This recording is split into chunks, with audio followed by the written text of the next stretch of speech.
ഇപ്പോൾ ഏതായാലും KSRTC സ്ത്രീകൾക്കുള്ള സൗജന്യയാത്രാ പദ്ധതിയായ പ്രിയദർശിനിയുടെ ഉദ്ഘാടന പരിപാടി ബഹിഷ്കരിക്കാനാണ് CPM-ന്റെ തീരുമാനം. പദ്ധതിയുമായി സഹകരിക്കില്ലെന്ന് CPM വ്യക്തമാക്കിയിട്ടുണ്ട്. ഓർഡിനറി ബസ് പിടിക്കാൻ വേറെ ബസ്സിൽ കയറി യാത്ര ചെയ്യേണ്ട ഗതികേടാണെന്നാണ് പ്രതിപക്ഷ നേതാവ് പിണറായി വിജയൻ ഇന്ന് പരിഹസിച്ചത്. ഓർഡിനറി ബസ്സിൽ മാത്രം സൗജന്യം എന്ന് പറയുന്നത് ആളെ പറ്റിക്കലാണെന്ന് CPM സംസ്ഥാന സെക്രട്ടറി MV ഗോവിന്ദനും വിമർശിച്ചു. നൽകിയ വാഗ്ദാനം അതേപോലെ പാലിക്കാനാകുമോ എന്നുള്ളതാണ് കേരളം നോക്കുന്ന പ്രശ്നം. ഇപ്പോൾ UDF സർക്കാർ പറഞ്ഞു സ്ത്രീകൾക്ക് സൗജന്യ യാത്രയായിരിക്കും KSRTC ബസ്സിൽ. അത് KSRTC ബസ്സിൽ എന്നാണ് പറഞ്ഞത്. പിന്നെ KSRTCയുടെ ഇന്ന ബസ് എന്ന് അന്ന് പറഞ്ഞിട്ടില്ല.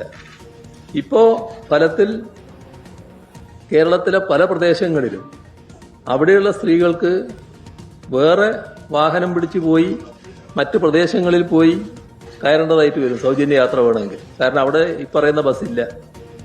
ഒരുപാട് കേരളത്തിലെ പ്രദേശങ്ങൾ ഇന്നിപ്പോ പറഞ്ഞ കാറ്റഗറി ബസ് ഇല്ലാത്ത പ്രദേശങ്ങളാണ്. അപ്പോൾ അതല്ലാലോ നേരത്തെ നൽകിയ വാഗ്ദാനം. അപ്പോൾ ആ വാഗ്ദാനം സ്ത്രീകൾക്ക് സൗജന്യ യാത്ര KSRTC അതാണെങ്കിൽ ആർക്കും തർക്കമില്ല. ഞങ്ങൾ അതിന് മുമ്പ് തന്നെ പോയിട്ട് ആദ്യം ഉദ്ഘാടനത്തിന് പുറപ്പെടും. അത് മുഴുവൻ ഒഴിവാക്കിയിട്ട് ഇപ്പോൾ ഏറ്റവും അവസാനം ഓർഡിനറി ബസ്സിൽ മാത്രമാക്കിയിട്ട് മാറ്റി. ഓർഡിനറി ബസ് ഇല്ലാത്ത സ്ഥലമാണ് കേരളത്തിൻ്റെ മഹാഭൂരിപക്ഷ സ്ഥലവും. അപ്പോൾ അങ്ങനെയുള്ള ഒരു സാഹചര്യത്തിൽ ഇതൊരു നാമമാത്രമായ ആളുകൾക്ക് കിട്ടാവുന്ന ഒരു ആനുകൂല്യം മാത്രമായിട്ട് ചുരുക്കുമ്പോൾ എന്താണോ നിങ്ങൾ പറഞ്ഞത് ആ പറഞ്ഞതിൽ നിന്ന് നിങ്ങൾ പിന്നോട്ടേക്ക് പോയിരിക്കുന്നു. അതിൻ്റെ ഒരു പ്രതിഷേധം രേഖപ്പെടുത്തിയെന്ന് മാത്രമേ ഉള്ളൂ. പക്ഷേ അത് ഇങ്ങനെ പരിമിതപ്പെടുത്തിയിട്ടുള്ള സാഹചര്യത്തിൽ അഭിലാഷ് വരികയാണ്. അഭിലാഷ്, നമ്മൾ തന്നെ പലതവണ റിപ്പോർട്ട് ചെയ്തിട്ടുള്ളതാണ് ഈ സൗജന്യ യാത്രയുടെ ഗുണഫലം. അത് യഥാർത്ഥത്തിൽ കിട്ടുക തെക്കൻ ജില്ലകൾക്കാണ്. മലബാർ ജില്ലകളെയൊക്കെ സംബന്ധിച്ചിടത്തോളം ഈ ഓർഡിനറി ബസ്സുകൾ, അതായത് സൗജന്യ യാത്ര കിട്ടുന്ന ബസ്സുകൾ വളരെ കുറവാണ്. അതുതന്നെയാണ് ഇന്നിപ്പോൾ പ്രതിപക്ഷ നേതാവ് പിണറായി വിജയൻ ഒരു പരിഹാസ രൂപേണ പറയുകയും ചെയ്തതല്ലേ. സൗജന്യ യാത്ര കിട്ടണമെങ്കിൽ മറ്റൊരു ബസ് പിടിച്ച് ഈ ഓർഡിനറി ബസ്സുള്ള സ്ഥലത്ത് പോയി ആ ബസ്സിൽ കയറണം എന്നുള്ള അവസ്ഥയാണ് എന്നത്. ഏതായാലും CPM-ഉം പ്രതിപക്ഷവും സഹകരിക്കുന്നില്ല ഈ പദ്ധതിയുമായി. ഇതിനോട് സഹകരിക്കേണ്ട എന്നുള്ളത് ഒരു രാഷ്ട്രീയ തീരുമാനമാണ്. അത് ആ നിലയിൽ തന്നെ അവർ കാണുകയും ചെയ്തു. കാരണം ഓർഡിനറി ബസ്സുകൾ മലബാർ മേഖലയിൽ വളരെ കുറവാണ്. അത് മാത്രമല്ല, നേരത്തെ പറഞ്ഞിരുന്നത് UDF പറഞ്ഞിരുന്നത് മുഴുവൻ സ്ത്രീകൾക്കും മുഴുവൻ ബസ്സുകളിലും യാത്ര ചെയ്യാനുള്ള സൗകര്യം ഒരുക്കുമെന്ന് തന്നെയായിരുന്നു. അത്ര സൗജന്യ യാത്രയായിരുന്നു അവർ പറഞ്ഞിരുന്നത് വാഗ്ദാനമായി. പക്ഷേ ഇപ്പോഴത് ഓർഡിനറി ബസ്സുകളിൽ മാത്രമായി നിജപ്പെടുത്തുന്നു എന്നുള്ളതാണ് ഒരു പ്രധാനപ്പെട്ട കാര്യം. അതുകൊണ്ട് തന്നെ നമുക്കറിയാം മലബാർ ജില്ലകളിലാണ് ഇതിൻ്റെ ആനുകൂല്യങ്ങൾ താരതമ്യേന കുറയാൻ പോകുന്നത് എന്നുള്ളതാണ്.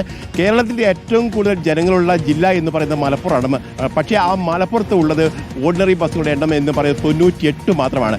മലബാറിൽ മൊത്തം എടുക്കുകയാണെങ്കിൽ കണ്ണൂർ ജില്ലയിൽ മാത്രമാണ് 200-ലധികം ഓർഡിനറി ബസ്സുകൾ സർവീസ് നടത്തുന്ന സ്ഥലം. ബാക്കി എല്ലാ സ്ഥലങ്ങളിലും നാമമാത്രമായ നിലയിലാണ് ഇത്തരത്തിൽ ബസ്സുകൾ സർവീസ് നടത്തുന്നതെന്നുള്ളതാണ്.